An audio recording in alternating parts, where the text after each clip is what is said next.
Hello and welcome to the Tuesday, June 15th edition of the Capital OTB Daily Report, sponsored by CapitalOTBBet.com.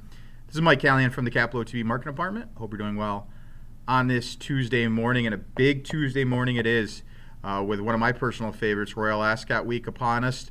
First post is going to be 9:30 each and every day. It's a 5-day meet, so they're running from Tuesday to Saturday.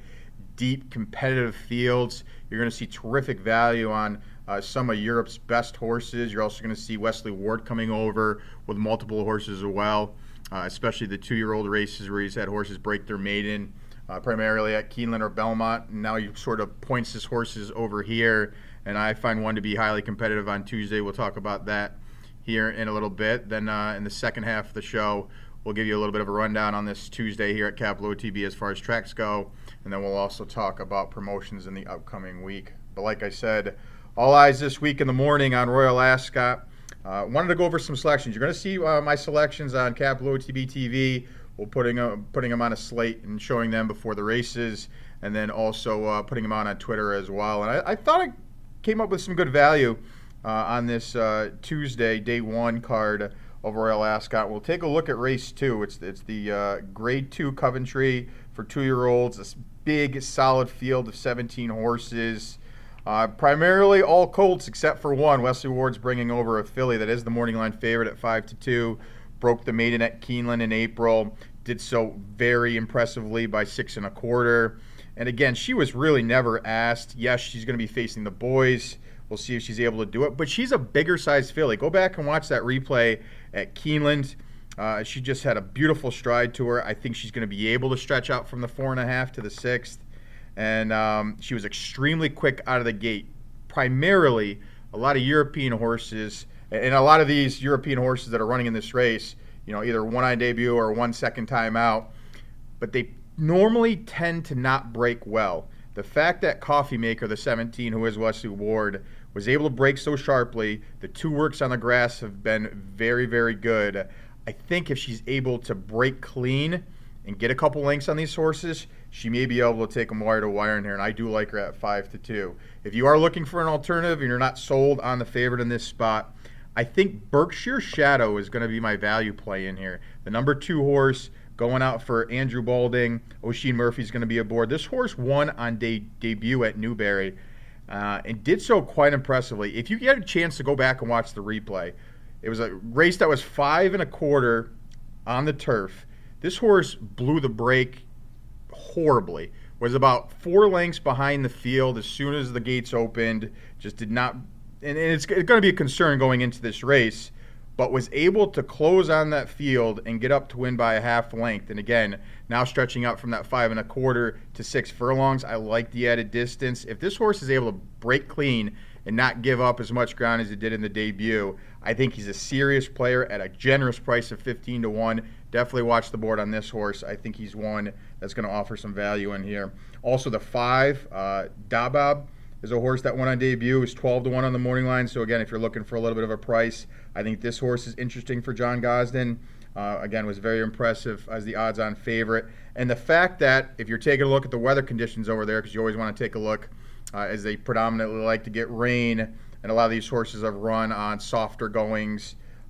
This horse, Dabab, was able to win on a firm going, and that's what it should be as we're talking. I'm taping it on Monday, but on this Tuesday morning, the sun should be shining over in England, and Dabab was able to win on a surface that I think is going to happen today. So again, at 12-1, I think he's interesting as well. So race 2 is a race I'm going to focus in on, using the Wesley Ward horse on top, and then try to use the 2 and the 5 underneath at big odds, 12-1 and 15-1 respectively, and then also throwing in the 12, who is going out for Aidan O'Brien and Ryan Moore. Always have to throw them in the mix, 1 second start out. So I have it 17, 2, 5, and 12 in the second. I thought that was sort of the key race for me. Great racing all around. In the first race, you're going to have Palace Pier, who's 7 for 8 lifetime.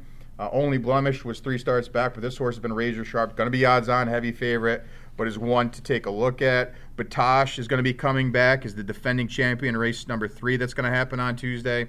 In the King Strand, I think he's quite interesting at 9-5. He's a horse who's just a world-class sprinter, 13 for 23 lifetime. He's going to be tough to beat, but he hasn't raced since last year, so off the layoff if he's ready to go. He's shown so in the past, but he is a newly turned 7-year-old, so maybe we'll see if he still has that quick turn of foot that he's shown in the past. We are going to see Wesley Ward in that race with Maven in race number 3 against Batosh, 12-1 there, and then also some great value around. So if you're able to beat that heavy favorite there, and I thought there were a couple interesting horses if you just were opposed to Batosh.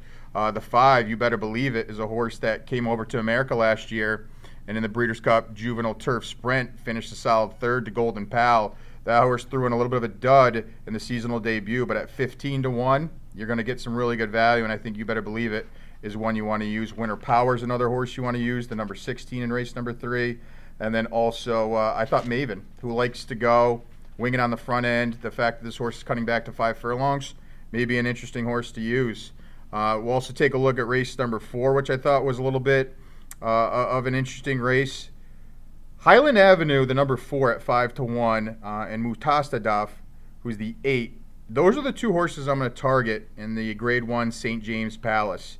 Last time out, Mutastadaf was able to win and is undefeated.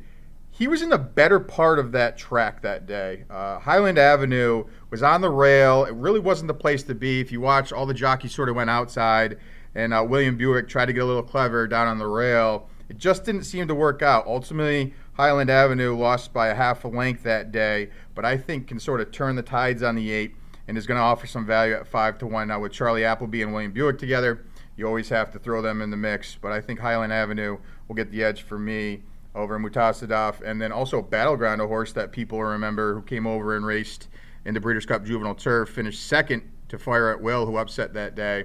And Battlegrounds is one you want to use for Aidan O'Brien and Ryan Moore, and those are very dangerous connections. And if you're looking for connections, Aidan O'Brien, Ryan Moore, whenever they team up, they like to do really well here. Frankie Dettori, John Gosden. So you want to take a look at connections and where they've pointed to, and take a look at those horses as well. So my primarily selections I wanted to take a look at was the early half of the card. So we'll take a look at that. And in the 5th, 6th, and 7th, really wide open races. You could really throw a dart at the board. In the 5th race, I thought the 11 at 12-1, Lost With It, was a horse that you may want to use. And then in the 6th race, the 2, I had Forest of Dean on top at 6-1 for Frankie Dettori and John Gosden. Again, a very wide open race, and you can take a look at my full selections. But again, it's just a terrific day 1 of racing over at Royal Ascot, and definitely wager with us here at Capital OTB. We'll give you the Tuesday rundown, though, as we take a look at the full agenda on the racing calendar on this Tuesday. South African racing will kick off at 6:30. We're also going to have UK racing from 8 to 11. And don't forget, 9:30, first post for Royal Ascot. Again, you can follow my selections on Capital OTB TV. We'll also have it on Twitter as well. We'll kick off the afternoon action at noontime with Saratoga Harness. They have $1,800 left over in their jackpot pick 6. We'll have Monticello, who has $2,200 in their pick 5, so definitely note that and take a look at that carryover. Pocono Downs will start at 12:30. We'll have Belterra starting at 12:35. Thistle Downs will start at 12:50. We'll have Parks at 12:55. Finger Lakes at 1:10. We'll have Fairmont starting at 2. We'll have Indiana Grand at 2:25. Fort Erie at 3. We'll have Louisiana at 3:45. We'll have Harrington Harness going on at 4:30. We'll have Canterbury starting off at 5:30, and we'll take action there all the way up till 7:30 where the cutoff is. We'll get in a couple races at Penn National as they start at 6, and then we'll have some nighttime action with Woodbine Harness. And again, glad to have them back in the mix. We had Woodbine Thoroughbred open up on Saturday. Woodbine Harness opened up again on Friday. But again, glad to have them on this Tuesday lineup. So they start at 7. Running Aces is going to start at 7:05. Georgian Downs at 7:15. Yonkers as well. And then we'll also have Australian racing and Japan racing after midnight. And then last but not least, we'll go over the promos here at Capital OTB, kicking it off on this Tuesday with a 2% Dark Day bonus on Parks. Again, $200 or more, multiples and exotics, and you get a 2% bonus back. So definitely take advantage today on this Tuesday with the 2% Dark Day bonus attached to Parks. On Thursday, we're going to have a $200 pick 4 online with Seth Merrill. So you go to capitalotb.com, sign up there. We'll choose 10 patrons who'll wager the early and late pick 4 at Belmont. We've been doing really well with those, so giving away a lot of money, so definitely want to get involved with that $200 pick 4 bankroll. On Friday and Saturday, we're going to have the pick and putt promotion at Capital OTB here at the Clubhouse Racebook. So stop down to the Clubhouse Racebook. It's the U.S. Open this weekend, so a big event, one of the majors on the PGA. So we'll have our pick and putt promotion where, again, you can put your name into the bin. If your name gets strong, you get a chance to putt for dough. So, again, come down to the Clubhouse Racebook Friday and Saturday for that. We'll also have the Bounty Bet on Friday. That's back in action. And then on Saturday, we're going to have a $100 win-a-bet contest online, so take advantage of that.